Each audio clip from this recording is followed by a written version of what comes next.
The mirror didn't lie, but it also didn't forgive. I caught myself from the side, not straight on, the way you see someone when you're trying not to look. My shoulder tilted toward the glass, chin lifted just enough to feel exposed. The woman staring back at me looked calm, curious, almost practiced. That was the part that made my stomach tighten. I hadn't meant to stand there so long. The bathroom light hummed above us, a thin white sound that filled the silence. Steam from the shower softened the edges of the room, blurred the corners like a secret you pretend not to notice. I told myself I was just fixing my hair. I told myself I could stop. His hands settled at my waist as if they'd always known where to go. Not urgent, not hesitant, just there, warm, familiar in a way that felt newly dangerous. My breath changed before I realized it had. I watched my ribs expand in the glass and wondered when breathing had become a decision. "Look at you," he said quietly, not a compliment so much as an observation. I didn't answer. My eyes stayed on my reflection, tracing the line of my arm, the way my body leaned back without being asked. The woman in the mirror didn't flinch. She didn't step away. She let his thumbs rest where the heat gathered, just above the place I pretended not to feel. I didn't like what I saw, how easily I fit there, how natural it looked. This wasn't who I planned to be. I had rules. I had a life that made sense in daylight. But the mirror showed a version of me that had already crossed something invisible and wasn't apologizing. My phone buzzed on the counter. The screen lit up, then went dark again. Neither of us moved. His gaze met mine through the glass. For a second, everything narrowed to that connection. His eyes steady, mine searching for an exit I didn't take. I swallowed. My reflection did the same. I thought, this is where I stop. I didn't. I used to believe lines were loud when you crossed them, that there would be an argument, a slammed door, a clear moment where everything changed. But standing there with his hand still resting like a question he already knew the answer to, I realized how quiet it actually was. We weren't strangers. That was the problem.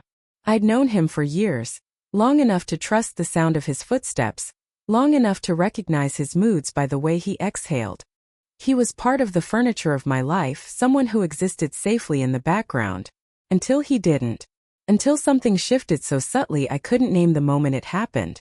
The mirror showed the evidence anyway. My head tilted slightly as I adjusted a loose strand of hair. A meaningless gesture that bought me a second.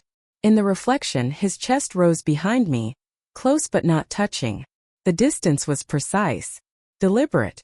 It made my skin buzz like it was waiting for a signal. "You're tense," he said, softer now. "I'm fine," I replied too quickly.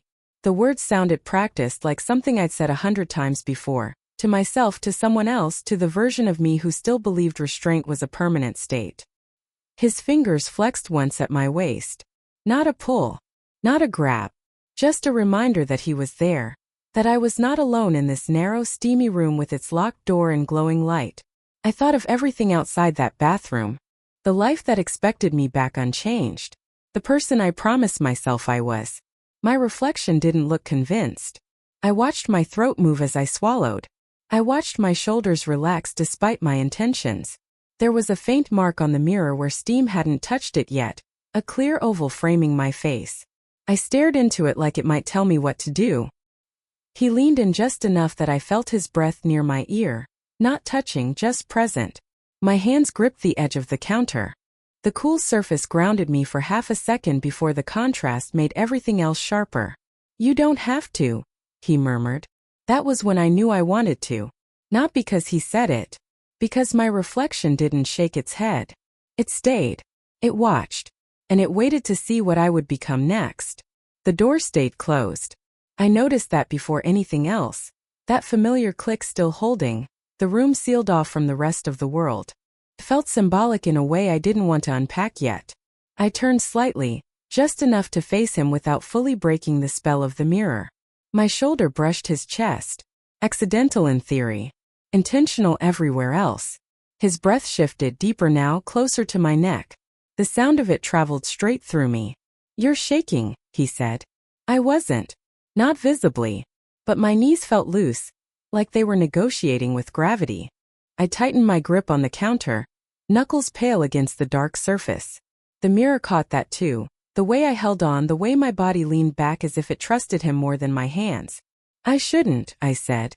It came out barely louder than the fan humming above us. His hands moved then. Slowly. From my waist to my hips. Thumbs tracing a path that felt inevitable. My reflection reacted before my mind did. My lips parted, my eyelids lowered. I hated how honest the glass was. "I know," he answered. Not a challenge. Not reassurance. Just acknowledgement. That was worse. My heartbeat felt loud in my ears. I watched it in my throat, the subtle pulse I couldn't control. The woman in the mirror looked flushed now, eyes darker, posture softer. She didn't look confused. She looked decided. He leaned in, his forehead resting briefly against the side of my head. It was a small gesture. Tender. It undid me more than anything forceful could have. I inhaled, catching his scent. Something familiar turned suddenly intimate. For a moment nothing happened. That pause stretched, heavy with all the things we weren't saying. My body filled the silence for us, arching just slightly, breath hitching when his fingers tightened almost imperceptibly. I closed my eyes. When I opened them again, I met my own gaze in the mirror. She didn't look away. She watched as his hands continued their slow exploration, as if memorizing what I'd already given up, pretending not to want. And in that quiet, reflected surrender, I felt the last of my hesitation loosen its grip. Time started behaving strangely after that. The fan still hummed, the lights still glowed, but everything else slowed, stretched thin like I was moving through warm water. His hands didn't rush. They learned. One palm spread against my side, steadying me, while the other traced small, unhurried paths that made my breath stutter. I watched the way my body responded in the mirror. The subtle lean, the involuntary arch, the way my fingers loosened their grip on the counter as if surrender were a physical process. I told myself to step away. Instead, I shifted closer. The mirror caught it all. The way my shoulder pressed fully into him now, the way my head tilted back just enough to rest against his chest. His reflection hovered behind mine, eyes dark, focused, like he was watching a confession unfold. "This changes things," I said, mostly to my reflection. He didn't answer right away. His thumb brushed slowly along my side, sending a quiet wave through me that ended somewhere deep and insistent. When he finally spoke, his voice was low, almost careful. "Things already changed." That landed heavier than I expected. My throat tightened. I swallowed and watched myself do it, watched the conflict flicker across my face before my body overruled it. I felt his breath warm against my neck. Not a kiss, just the promise of one. The space between anticipation and restraint stretched until it ached. My pulse thudded everywhere. Ears, wrists, the place where his hand rested like it belonged there. I closed my eyes again, but the mirror stayed with me. I could still picture her, the woman I was becoming. Standing there without excuses, without distance. She wasn't reckless. She was awake. When I opened my eyes, my reflection looked steady. Intentional. And for the first time, I didn't look away from her. The first thing I noticed was how quiet he became. No words. No commentary. Just presence. His hand steadied me as if he understood that if he moved too fast, I might remember everything I was trying not to. The mirror reflected that stillness back at us. Two figures suspended in a moment neither of us named. I shifted my weight barely an inch, but it changed everything. My back pressed fully into him now, the contact undeniable. I felt the rise and fall of his breath, slower than mine, like he was anchoring himself while I unraveled. My reflection showed my eyes fluttering shut, my mouth parting in a way that felt like a quiet admission. "Say something," I whispered. He didn't. Instead, his fingers tightened gently, grounding, as if words would only cheapen what was happening. That silence wrapped around me, heavy and intimate. It made every sensation louder, the warmth at my side, the faint brush of fabric, the way my skin seemed to wake up all at once. I opened my eyes again and met myself in the mirror. She looked flushed now, alive in a way I hadn't seen in a long time. There was guilt there, yes, but it sat beside something stronger. Want. Clarity. A kind of daring honesty that scared me more than the desire itself. My hand lifted from the counter, slow, deliberate. I watched it happen like I was witnessing someone else make a choice for me. My fingers rested over his, guiding them. Not forward, not anywhere forbidden. Just enough to say don't stop. That was the moment. Not when he touched me. Not when I leaned back. But when I saw myself choose. The mirror didn't judge. It simply recorded who I was becoming, one breath, one small movement, one irreversible decision at a time. After that, everything became more deliberate. Not rushed, never rushed, but intentional in a way that made my chest feel tight. His hands followed my lead now, responding to the smallest shifts in my body, like we were speaking a private language. I watched it all unfold in the mirror, unable to look away from the proof of what I was allowing. The light above us flickered once, then steadied. It cast a softer glow, catching the curve of my cheek, the slight tremor in my lower lip. I didn't recognize the expression on my face at first. It wasn't panic. It wasn't regret. It was anticipation. I exhaled slowly, feeling his breath answer mine, close enough to mingle without touching. That near contact made my skin prickle. My shoulders dropped, surrendering a tension I hadn't realized I'd been holding for years. "This is dangerous," I said quietly. His reflection met mine, steady and unflinching. "You already know that." My fingers curled again on the counter, not for balance this time, but because the surface was cold and I needed something real to hold onto. The contrast only sharpened everything else. Heat pooled where his hands rested, spreading outward like a slow burn. He shifted slightly, and the movement sent a shiver through me that I couldn't hide. The mirror caught it, the involuntary response, the way my head tipped back, eyes closing for half a second too long. When I opened them again, I barely recognized myself. The woman staring back looked awake in a way that felt almost brutal. No pretending. No distance. Just a clear, undeniable truth written across her face. And standing there, caught between reflection and reality, I realized I wasn't just crossing a line. I was stepping into it willingly. The moment tipped not with urgency but with closeness. He shifted again, just enough that the space between us finally disappeared. I felt it everywhere at once, the steady pressure, the shared warmth, the way my breath caught and stayed there suspended. My reflection showed my eyes closing, not in surrender but in acceptance. This was happening. His head dipped, resting briefly against my shoulder. The contact was almost innocent.